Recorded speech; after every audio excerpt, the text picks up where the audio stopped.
చక్రవర్తి గారు ముఖ్యంగా తెలంగాణలో బీసీ రిజర్వేషన్ కోసం ముఖ్యంగా కాంగ్రెస్ ప్రభుత్వము కులగణన చేపట్టింది. ఆ తర్వాత అసెంబ్లీలో చట్టం చేసింది. చట్టం చేసిన తర్వాత ఆ బిల్లును గవర్నర్ వద్దకు పంపింది. ఆ గవర్నర్ ఉన్న బిల్లు అట్లనే పెండింగ్లో ఉంది. ఆ తర్వాత ముఖ్యంగా ఏంటంటే సుప్రీంకోర్టు గైడెన్స్ ప్రకారము రిజర్వేషన్ అయినా సరే 50% మించి దాటొద్దు అని చెప్పి సుప్రీంకోర్టు గైడ్లైన్స్ ఉన్న తరుణంలో సుప్రీంకోర్టు ఇది హైకోర్టులకు సంబంధించిన విషయం అన్నట్టు సుప్రీంకోర్టు పంపేసింది. నిన్న వాదోపవాదాలు జరిగింది. సుదీర్ఘ వాదోపవాదాలు జరిగిన తర్వాత కూడా హైకోర్టు ఈ 42% రిజర్వేషన్ మీద స్టే ఇచ్చింది. ఏదైతే 42% రిజర్వేషన్ తేలిన తర్వాతనే స్థానిక సంస్థల ఎన్నికలు, అదేవిధంగా దీని మీద స్టే ఇచ్చింది కాబట్టి ఇప్పుడు స్థానిక సంస్థల ఎన్నికలు కూడా బ్రేక్ అయింది. ఓవరాల్గా మీరేం చెప్తారు దీని మీద? ఓకే, స్థానిక సంస్థలని ఈ విధంగా అన్ని ప్రభుత్వాలు కూడా దేశవ్యాప్తంగా స్థానిక ఎన్నికలు ఎప్పుడూ సరైన టైంకి జరగట్లేదు. జరిగిన స్థానిక పరిపాలనా వ్యవస్థకు వాళ్ళకి పెద్ద అధికారాలు ఇవ్వటం లేదు. ఇన్ఫ్యాక్ట్ పివి నరసింహరావు గారి టైంలో వచ్చిన రాజ్యాంగ సవరణ ఫర్ డీసెంట్రలైజేషన్ ఈ స్థానిక సంస్థలకు అపారమైన హక్కులు ఇచ్చే విధంగా రాజ్యాంగ సవరణ చేశారు ఇన్ పివి నరసింహరావు గారి టైం.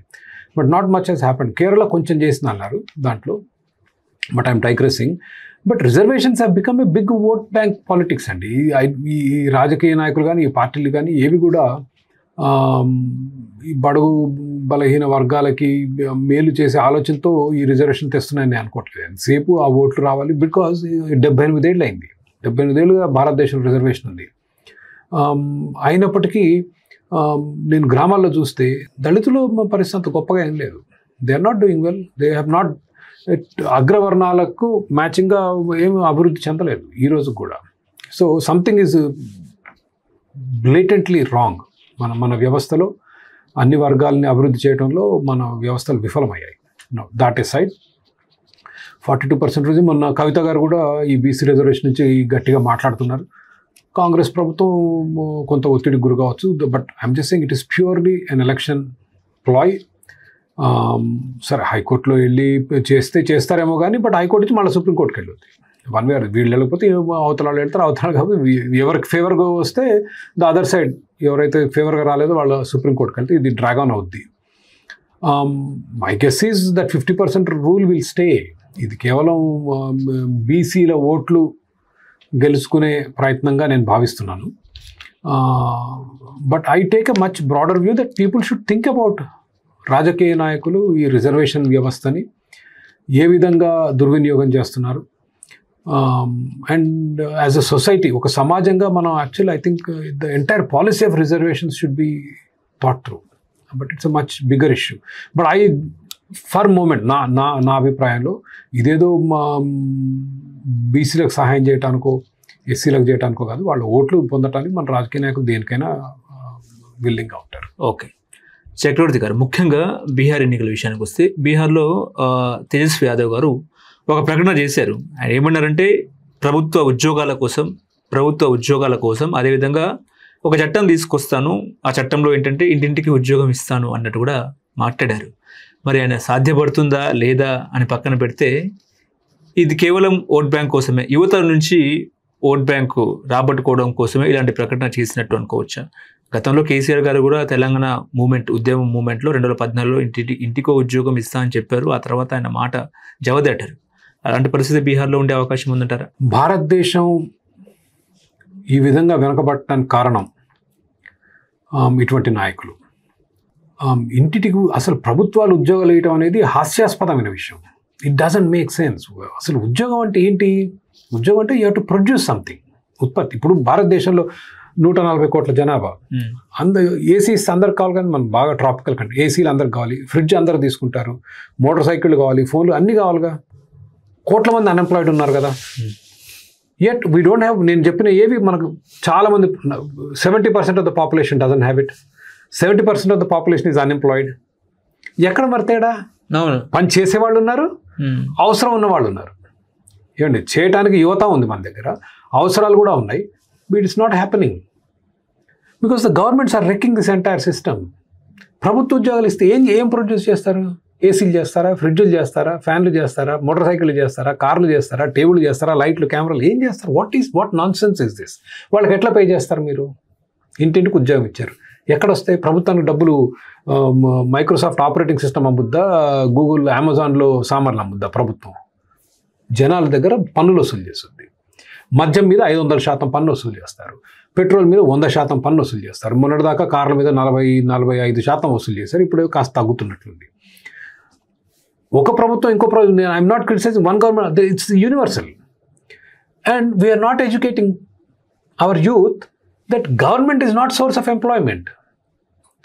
ప్రభుత్వం ఉపాధి సృష్టించలేదు. ఇప్పుడు ఆంధ్రప్రదేశ్లో ఉంది, ఫస్ట్ సంతకం ఏం పెడతా అన్నారండి? డిఎస్సి, టీచర్ ఉద్యోగాలు అని. మన విద్యాశాఖ మంత్రి లోకేష్ గారు అంటారు, మేము ప్రతి సంవత్సరం పెడతాం డిఎస్సి. మన జనవరిలో ఉందంట డిఎస్సి. ఏంటి? It's not a great thing. వాళ్ళకి ఎట్లా, సరే ప్రభుత్వ ఉద్యోగులకి జీతాలు ఎట్లా ఇస్తారు? మిగిలిన పీకాల్సిందే కదా. మన దగ్గర అక్షయ పాత్ర లేదు, డబ్బులు ఆకాశం నుంచి రాలిపడవు కదా. ఇది మన నాయకులు చెప్పడంలో విఫలమయ్యి ఇంటింటికి ఒక ఉద్యోగం ఇస్తాం, ఇంటింటికి ఒక ఉద్యోగం అంటే అదే జగన్మోహన్ రెడ్డి గారిది. ఏది? వాలంటీర్. అదే బేసికల్ దట్స్ వాట్ ఇట్ ఈస్. ఆయనకేం సొంతం వచ్చి ఉంటుంది కదా, ఇక్కడి నుంచి కాపీ కొట్టుంటాడు ఆయన, ఇది చూసి అక్కడ కాపీ కొట్టుంటారు. It's basically volunteer job. 5,000 ఇస్తారంట. మోడీ గారు 10,000 ఇచ్చారు ప్రతి మహిళకి. Where are they taking this country? భారతదేశం ముప్పు ఉందండి. The country is in danger because మన నైబర్స్, మన చుట్టుపక్కల వాళ్ళు అనూహ్యమైన అభివృద్ధిని సాధిస్తున్నారు. చైనా మనకంటే 4.5 times వెల్తీ అయింది దేశం. And if you don't act and if you don't fix it, our national integrity is under threat. మన దేశ సమగ్రతకు భంగం కలిగే అవకాశం ఎట్లా ఉంది? All these forces will come in. చైనాకున్న ఇన్ఫ్లుయెన్స్ అండి, they will influence every country. మొన్న అమెరికా టారిఫ్స్ వేస్తే ఎవరి మీద వేశారు టారిఫ్స్? అమెరికా శత్రు దేశం భారతదేశం, చైనానా? చైనానే కదా. There enmity is with China. శత్రు దేశం కాకపోయినా వాళ్ళకు వైరం అనొచ్చో, వాళ్ళ పోటీ అనొచ్చో, ఇట్స్ చైనా, నాట్ ఇండియా. మన మీద 50% వేసాడు, వాడి మీద 20% వేసాడు. Because we are week. 1990s వరకు మనకంటే వెనకబడ్డ చైనా. Now why are we backward? Is because of this, not just because of this skill, but this is one of the reasons. బాధ్యత రాహిత్యంగా ఇంటింటికి ఒక ఉద్యోగం ఇస్తా, ప్రతి సంవత్సరం డిఎస్సి చేస్తా. మోడీ గారు నేను 10 లక్షల మందికి ప్రభుత్వ ఉద్యోగాలు ఇచ్చా అంటారు ఆయన. 10 లక్షల మందికి in a span of 2.5 or 3 years 10 లక్షల మందికి ప్రభుత్వ ఉద్యోగాలు ఇచ్చా అంటారు ఆయన. ఈ విధంగా చేస్తూ పోతే నేను ఇందా చెప్పినట్లు గవర్నమెంట్స్ హ్యావ్ నో మనీ. మీకు రూపాయలో 30 పైసలు జీతం, 30 పైసలు వడ్డీలు, 30 పైసలు ఉచితాలు ఇస్తే మీకు రోడ్లకు డబ్బులు లేవు, ఆసుపత్రులకు డబ్బులు లేవు. There is no money for anything. So it's utter irresponsibility on his part, on Yadav's part, as well as మరి మోడీ గారు కూడా ఇచ్చారు 10,000. అందరూ now it has become a race. మీకు గుర్తుంటే జగన్మోహన్ రెడ్డి గారు అధికారంలో ఉన్నప్పుడు 4 సంవత్సరాల పాటు టీడీపీ అప్పులు చేస్తున్నాడు, రాష్ట్రాన్ని దివాలా తీస్తున్నాడు, బటన్ల ముఖ్యమంత్రి. ఈ విధంగా ఎన్ని రకాల విమర్శలు చేశారండి. కరెక్ట్ ఎన్నికలు వచ్చాక సూపర్ 6 అన్నారు. ఇవాళ మొన్న పేపర్ ఓపెన్ చేస్తే ఫుల్ పేజ్ యాడ్, ఇది ఆటో వాళ్ళకి 15,000. కేవలం మీరు అక్కడ ఏం లేదు, జగన్మోహన్ రెడ్డి గారి పిక్చర్ పోయి చంద్రబాబు నాయుడు గారి పిక్చర్ వచ్చింది. How are you different? మీరు ప్రోగ్రెసివ్, మేము చాలా అభివృద్ధి చేస్తామని వచ్చారు కదా. అందరూ అదే. ఇప్పుడు రేవంత్ రెడ్డి గారు కూడా అంతే. 2019లో కూడా నేను ఆయన క్యాంపెయిన్, 2018 కదండి ఎలక్షన్స్ అయింది లాస్ట్ టైం, 2018లో కూడా ఆయన క్యాంపెయిన్ చూశాను. టీఆర్ఎస్ని విపరీతంగా విమర్శించారు, ఇది డబ్బులు పంచే ప్రక్రియ. 2023 ఆల్సో ఈ డిడ్ ద సేమ్. మరి ఆయన వచ్చి మళ్ళీ ఆయన అయ్యే ప్రామిసులు చేశాడు. లోన్ వేవర్ దగ్గర నుంచి మొదలుపెట్టి, ఫ్రీ ఆర్టీసీ బస్ దగ్గర నుంచి మొదలుపెట్టి అన్ని రకరకాల schemes. He doesn't have any money either. ఆయనతో but I appreciate Revanth Reddy గారు, కనీసం పబ్లిక్గా నయా పైసా లేదు మా దగ్గర, చచ్చిపోతున్నాం అంటున్నాడు ఆయన, which is a fact actually, and which is very very dangerous. And చాలా చాలా చాలా నష్టం చేసే విషయం. భారతదేశానికి అతిపెద్ద ముప్పు ఈరోజు మన రాజకీయ పార్టీలు, వాళ్ళ విధానాలు, ల్యాక్ ఆఫ్ లీడర్షిప్, కన్విక్షన్. ప్రజలకు ధైర్యంగా నిలబడి మన దేశం ఈ విధంగా కష్టాల్లో ఉంది, మనందరం కష్టపడి పనిచేయాలి, మనం ఉత్పత్తులు పెంచుకోవాలి, మనం ఏసీలు చేయాలి, ఫ్రిడ్జ్లు చేయాలి, మోటార్ సైకిళ్ళు, బైకులు. ప్రజలు అదే కదండి, what are standards of living. సంపన్న దేశం అంటే ఏంటి? ప్రజలకు అన్ని సౌకర్యాలు ఉంటే సంపన్న దేశం. ప్రభుత్వ ఉద్యోగాలు ఉంటే వస్తాయా? ఇవి రావు కదా. We all should work in these places where we produce. ఈ ఉత్పత్తి చేసే పనిలో మనం పడాలి. అది లేకుండా దేశం అభివృద్ధి చెందదు. And it is very very dangerous, whether it's BJP or Congress or Telugu Desam or TRS or YCP we're going down a very dangerous path and it's doing a lot of harm. మనం 78 సంవత్సరాల స్వాతంత్రం తర్వాత కూడా ఇంత వెనకబడి ఉంటాం అనేది చాలా దురదృష్టకరమైన విషయం. ఇప్పుడు ముఖ్యంగా చక్రవర్తి గారు, బీజేపీ ఇప్పుడు దక్షిణాది రాష్ట్రాలపై గురి చూసిందంటారా? ఎందుకంటే కర్ణాటక అదేవిధంగా ఏపీలో కూడా వాళ్ళ పాగా అంటే అధికారం కోసం వాళ్ళు కూడా పోటీ పడే అవకాశం ఉందంటారా? రాజకీయ పార్టీ అన్న తర్వాత ప్రతి రాష్ట్రంలో they would want to win, but they doing very badly in Andhra Pradesh. నేను ఎప్పుడు అంటానుగా 6% పార్టీ అని. The reason being their policies are completely flawed. అసలు ప్రజల మనోభావాలు గుర్తించకుండా, ప్రజల అవసరాలు గుర్తించకుండా ఈ స్కెచ్లు వేస్తారు. ఇటు నుంచి అటు, అటు నుంచి ఇటు, వాడు బెదిరించడం, కేసులు పెట్టడం, సిబిఐ, ఈడీ, ఐటీ, మిథున్ రెడ్డిని అక్కడ పంపించడం, జగన్మోహన్ రెడ్డి గారి కేసు సంవత్సరాల తరబడి సిబిఐలో అట్లే పేర్కొని ఉండటం. These create mistrust and distrust of BJP. BJP is a decent alternative to TDP అండి, నేను కాదన్ను. The vote bank, BJP cannot take over YCP vote bank. YCP vote bank ఎప్పుడు కాంగ్రెస్కి సంబంధించిన ఓట్ బ్యాంక్. కాకపోతే వైసీపీ కాంగ్రెస్ పార్టీ కన్నా కూడా జగన్మోహన్ రెడ్డి గారు ఈ గొప్పతనం ఏంటంటే he was able to consolidate దళితుల ఓట్లు, తన సొంత కమ్యూనిటీ ఓట్లు, మతపరమైన మైనారిటీ ఓట్స్, క్రిస్టియన్ ఓట్స్ కానీ ముస్లిం ఓట్స్ కానీ he was able to consolidate. అంత ఆయన 11 సీట్లు వచ్చాయి, కానీ మీరు ఓట్లు చూసుకుంటే దాదాపు 40% ఓట్లు వచ్చాయి. 38 or 39% హీ గాట్. సో ఈ స్టిల్ ఏ ఫార్మిడబుల్, అంటే అంత నా ఒపీనియన్లో వన్ ఆఫ్ ద వర్స్ట్ పాలన 2019 to 2024 జగన్మోహన్ రెడ్డి గారి పాలన ఒక అత్యంత భయంకరమైన పాలన, మూర్ఖపు పాలన, ఫ్యూడల్ పాలన, రాక్షస పాలన. Still he got 40% of the vote. That shows how formidable he is. So BJP అది తీసుకోలేదు, కానీ in terms of TDP they can. But ఇటువంటి పాలసీస్ తోటి, lack of leadership, there is never been a strong leader who can speak clearly, who can address people's concerns. ఇవేవి లేవు, which is unfortunate. This is Andhra. తెలంగాణలో huge potential for BJP as ఫar as I am concerned. But again, lack of leadership. Bandi Sanjay గారిని చూసాం, he was doing actually decently well. Bandi Sanjay గారు మీకు గుర్తుందో యాత్ర చేశారు, కొంత బీజేపీ